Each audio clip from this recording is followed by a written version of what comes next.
Welcome back, WNST, Towson, Baltimore, and Baltimore Positive. We are keeping calm. We're staying local, and nothing more local or Baltimore Positive than this guy. He is a recurring member of our cast of positivity around here. I saw him a few weeks ago out at the Fellowship of Christian Athletes banquet. It was Ed Reed. It was Frank Kelly. It was friends. I've already spoken to Reverend Al Hathaway earlier this week about that night, and felt like we'd be able to do that just about any time right here in America, right, Frank? It's never been taken away from us. It's never been quite like this, and I think it makes me appreciate the night we had together and having some fellowship and spending some time with Ed Reed. And it feels like it might be a little while before we can do that again, huh? Right. Well, I think we were lucky to get that night in. It was Monday night, March 9th, and it's crazy. We'll all remember that week, how quickly things changed. I mean, we had about 800 people there, and there were no warnings at that point and no limitations and no restrictions. And then a few days later, there was an announcement, and then by the end of the week, it's like, hey, no groups more than 250, and then over the weekend it was 50, and then by the early part of the next week it was 10. So that was one of the last gatherings in probably a while. And, that was a special night, and I'm looking forward to things reopening. I think, so many incredible nonprofits have had their events canceled, in March and April and even into May. And hopefully all the people of Baltimore will support those organizations, even though their events didn't go forward. Frank, we've talked so many times about your family and the importance and lacrosse and faith and just the whole package of all of this. This is rock sort of everything, right? So, for children that had proms or lacrosse season, they're coming home looking for mom and dad. Maybe dad lost a job. Maybe mom lost a job. Maybe an aunt or an uncle have been stricken. Maybe there's somebody down the street. Everyone has an emotional thing going on.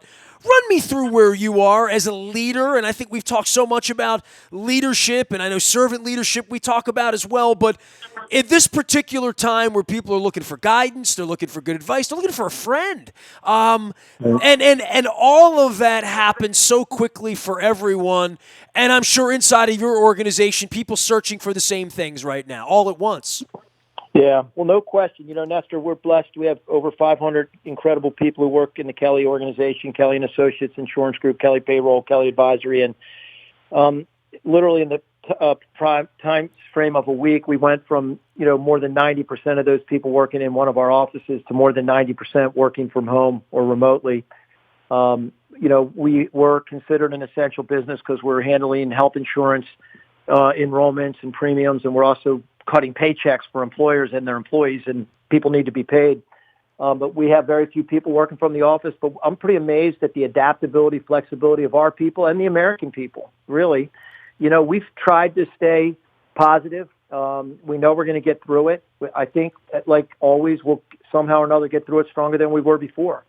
I know it's forced us to connect as a leadership team, management team at Kelly, in different ways. I know a lot more about Zoom today than I did 2 weeks ago. I can tell you that. I think I was on 5 Zoom calls today, and now I know how to hook it up and set it up. And but it's a way to connect and see people. I think we need to figure out ways to stay connected. And one of the great things about like FCA is the word fellowship. We need fellowship. We need each other. I think it's important that we're reaching out to each other. Text, call. That person who may be locked in a little more than someone else. At least most of us can maybe go to the grocery store and come back or take a walk, but there's others who are literally, stuck in a senior living facility, and, different ways that we can reach out, a note, a text, a call, a FaceTime, a Zoom call.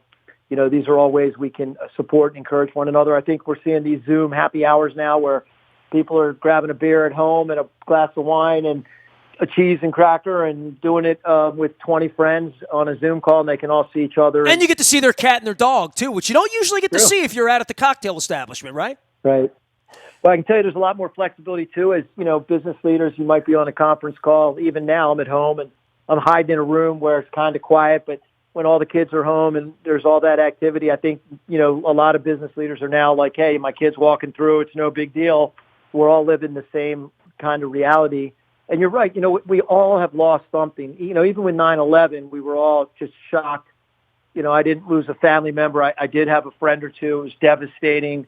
You can't compare really This one, there's been loss in different ways for everyone. Again, whether it's been weddings, I think, we've had 3 weddings in March that were canceled. We've got a big family wedding coming up. Hopefully it'll happen in May. We think of lacrosse seasons, football, basketball, playoffs, baseball delays, the high schools. We feel for the seniors. Everybody's lost something. Everybody. And now it's getting closer to home. Most of us know of somebody who's had the virus, or we know of somebody who knows of somebody. We're getting closer to connection. I'm thankful, that in the state of Maryland, there's 580 cases have been confirmed, 4 deaths. I mean, I don't want to see any deaths or any cases, but I'm thankful those numbers seem to be low relative to other parts of the country and the world. And just hopefully we'll get through this sooner than later. Frank Kelly joining us here. He is a frequent visitor here, trying to brighten some sort of spirits here. And I've been talking to business owners, and one thing that we rest on is hope for the future, and hope for a cure, and hope for life is normal, and hope for a real opening day. And even though we've lost lacrosse and basketball, there's next year, and there's football season. And somebody even earlier this week said, I hope they can play. And I'm like, wow, I hope the Ravens can play. I hope the Orioles can play. I hope we can have a Preakness and all of these things. But from a business perspective, we're talking about millions of people filing, with the federal government for money, and Congress meeting in the middle of the night and all of this. There's so many things I think I learned in 8 and 9 when the markets crashed. Also, when my wife was diagnosed in 14, then again in 15. Talk about that Mike Tyson. Everybody's got a plan until they get punched, right? There is that period where you find your equilibrium a little bit. It may take a day. It may take a month. It may take longer for others and shorter for others that have been through it. But there is a survival instinct, I think, amongst people that have built something. I've talked to 4 or 5 business owners this week who literally, Frank, it breaks my heart. They've said to me, I'm just trying to save my business right now. Literally make sure that whenever 4 weeks, 6 weeks, 8 weeks, 3 months from now, my restaurant, my frontage, my business, my event team, my whatever it is can get back into business. And for me, if you're in 2020 and you were making it, you're probably pretty good at what you do, or you've navigated some waters before. This is a different kind of test, but I think we've all been tested if we've had any kind of success ever and any kind of failure ever to try to navigate the most difficult thing we've ever navigated, and that's this thing right here. Right. Well, outside the major health scare and some of the fear that goes with it, and we want to walk in faith, not fear, and love is greater than fear, and love and not fear. But it's just been a huge impact on the retail and hospitality industries, major cash flow crunch, layoffs. The good news is I think they're calling it the CARES Act, CARES Act, the Coronavirus Aid, Relief, and Economic Security Act, and $2 trillion of money that'll hopefully go to help employers in our market too. Cover some of their payroll costs and even their insurance costs, their health insurance costs. And I know employers are in certain situations are furloughing people or laying people off. I think most of them have an intent and a hope to be hiring them back in a month or two. But it's hard when your business gets shuttered and literally you lose every source of revenue. But it looks like this government subsidy is going to come pretty quickly. And I'm just hoping that's going to let, so many of the local employers and employers around the country survive and make it. We're going to make it. They're going to make it. We're going to make it. And I think at the end of the day, we'll be stronger and better for it. From an emotional intelligence part of this, you're a payroll company, not primarily, but that's what you do. And amongst the things you do, and looking down at someone's payroll and seeing that they had X amount of employees in January, and looking down in March and April and seeing they have less than X, whatever that would be.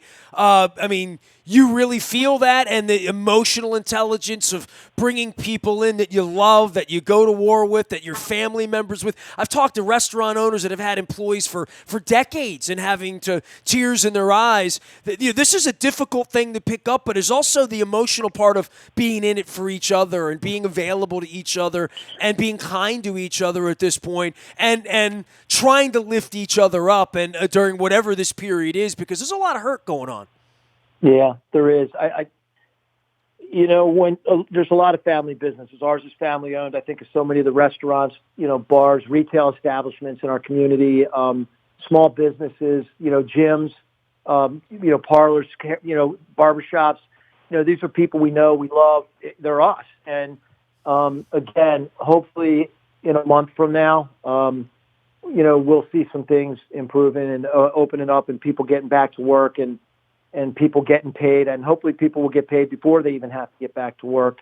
You see the love that people have for each other, and as an employer, there's nothing, in my opinion, harder to do ever than to have to let a valued person go, or lay them off, or furlough them, or whatever term you want to use. But I do think, Nestor, we see a light, and hopefully people are seeing a light at the end of this tunnel. We got to get through this next month or two, but we're going to get there. And hopefully all these employers, they'll be able to celebrate with their people as they come back to work. I can tell you this, everyone will appreciate work even that much more. And, we pray literally for our people. We pray for our clients every day. We have a group that does literally asking God to bless them, protect them, to see them through it, and same for us as well, because it is a challenge none of us have faced. And you go back a month ago, and none of us saw it coming like this. There's no way. Wicked curveball, but we're going to get through it. Frank, when you're getting around town and talking to people here, I guess on Zoom, I would say getting around town, but Right. So many of your clients are local, and you're a national company as well. But these relationships you have, and these local people that you've known for decades. What's the number one thing you're hearing in regard to crisis management for C-level people? Well, I think, number one, it's important to communicate with your people the truth, but in a positive way, but in an accurate and truthful way. I think sometimes information or knowledge creates even greater fear. I think everyone's biggest concern is cash flow and making payroll, and just surviving. But it looks like there's going to be some grace extended, in the banking industry. There's going to be some grace extended in the insurance industry, I believe, with premium payments. I think there's going to be some cover coming through this legislation that'll hopefully help with payroll. I love that word, by the way, grace. A grace, the word grace, right? That's what it is, right? Yep, and you're seeing it in different ways. I mean, you're seeing the hearts of people. Everybody has compassion for others, too. I mean, everybody's dealing with their own situation, but they have a huge heart and care for other people, too, because everybody's being affected, some worse than others, but you're seeing, when you face adversity like this, it creates an opportunity for innovation. It makes you think and feel different than you normally would, and it causes you to act and think differently. I just, you hear these stories of other businesses helping, each other and trying to help those in the community who are hurting most, and that's an encouragement. And look, there's some positive things. If we can choose to find the positive in this, like what are we getting out of this that's positive? And I've heard it said, don't waste a crisis, in the sense of what can we learn from it? How can we grow? What are the positives in this crisis? Where can we see God at work in a good way? What can we be thankful for? It makes you realize how much we can be thankful for. I mean, the health is the greatest gift of all, right? Life and health. And you know that with your beautiful wife and her health today. I think our biggest heart and prayer has to go out to those on the front line, the healthcare workers in the hospitals. We're so fortunate. You want to talk about Baltimore positive, talk about the University of Maryland medical system, Johns Hopkins medical system, MedStar, LifeBridge. We have the most incredible medical system in the country, right in our city. We are so fortunate. And that's why we got to stay clean too, right? I mean, that's exactly. I thought when Hogan started shutting things down kind of early, I thought they can't have Baltimore be an epicenter. We have too many doctors here. We have too much research going on here. We can't have Hopkins and UMM. You can't have them on lockdown. You know what I mean? And I feel like that's still really, really important. To, Right. as we're talking about using the convention center as a triage. You know what I mean? Like it's. What we've seen in Italy, and I have friends in Italy, and I have friends in China, and these images we see, they're otherworldly, but they're of this world, and now they're of this continent, and I think we're seeing the early things in New York, and we got to make sure that that's not the next town. Right. Well, I agree. I think our numbers today are positive. Governor Hogan continues to remind us that it's going to get worse before it gets better. There's going to be more cases and more deaths, and we hope it's just limited. And hopefully, again, our hospital systems are as prepared as they can be. I know a number of the key leaders, from a Mohan Sunta at University of Maryland Medical System to a Tom Smythe running St. Joe's Hospital to a Radonda Miller, at Hopkins. Just incredible. Neil Meltzer. John Shasher, throw him in there up at GBMC. There you go. We're all keeping the same circle. Amazing men and women. Leaders. And they're leaders. And again, them and their people, the doctors, the nurses, the other people in the hospital systems who are there every day serving. We don't want to see the hospitals overrun, and that's why all these incredible measures have been taken, and we're all trying to help. Frank, I want you to do something. Go take a walk, okay? Let's all take a walk. Let's all get a little fresh air. Let's all get to know the people we're around and like them more and understand them more, because we're going to be with them a little while. So I am glad to be stuck with you when we are stuck together on Zoom or at the Martin's West. But someday soon we will get together again. And who's the first person you're going to hug when you can hug somebody that you can't hug right now? Well, my mom and dad and my mother-in-law, and my parents are actually down in Florida. God bless them. And they seem to be doing well. But, my wife's mom's 85, and we're trying to be distanced, and, that's hard. Definitely no touching and hugging. And there's a couple of people in our circle in those situations. We have a couple of good friends living in senior living facilities that we care deeply about, that we can't even visit today. And, I think we all have a story, or two, like that. And hopefully we'll be back together again soon, and in a place where we can show the love. I know in our neighborhood, we've been out walking. The weather today is gorgeous, and I see more people out walking, and people are keeping their space. But I'm telling you, I'm seeing more of my neighbors in the last week out, just kind of crawling around the neighborhood. Hey, they're still there. Look at that. They still live in the neighborhood. They still live here. And, hopefully that's happening for all of us. It's allowing us to reconnect with each other in different ways, in healthy ways, in positive ways. We need each other. We are created to be in community, to be connected. And, I think it's a time that draws us, closer hopefully in our relationship with God too. We realize how precious and valuable life is, and how many blessings we really do have. So it's a time to reflect and be thankful, and it's a time to say, Lord God, help us get through this, please. I'm looking at your LinkedIn, and I see here CEO of Kelly & Associates Insurance Group. I looked at, and you said we're all connected, and I saw you and I have 251 mutual connections. That's connected. Cool. That's a pretty big room of people that we both share, just in that little weird space. Let alone anybody that's not in that space. We are really connected. I'm glad to be connected to you. We'll keep the lights burning around here and keep telling good stories until such point we get back out together. And I know your whole family wants to grab a lacrosse stick, so we'll see how that goes. I will say this, we're, the governor, as we know, has closed schools through April 24th. So there's still chance for maybe a little high school lacrosse in May and June. We'll see, hopefully. And you know what? Hopefully opening day will be here sooner than we know, and I can guarantee you that'll be an exciting day when it comes. Well, we'll have good weather that day at least. That's true. It won't be March. Frank Kelly, CEO of Kelly Associates Insurance Group. They're local. You know all about them and their work with hospitals, and this is a time for everybody to rise up. We're trying to feature as many leaders as we can around here to make the radio as good as we can in the absence of sports.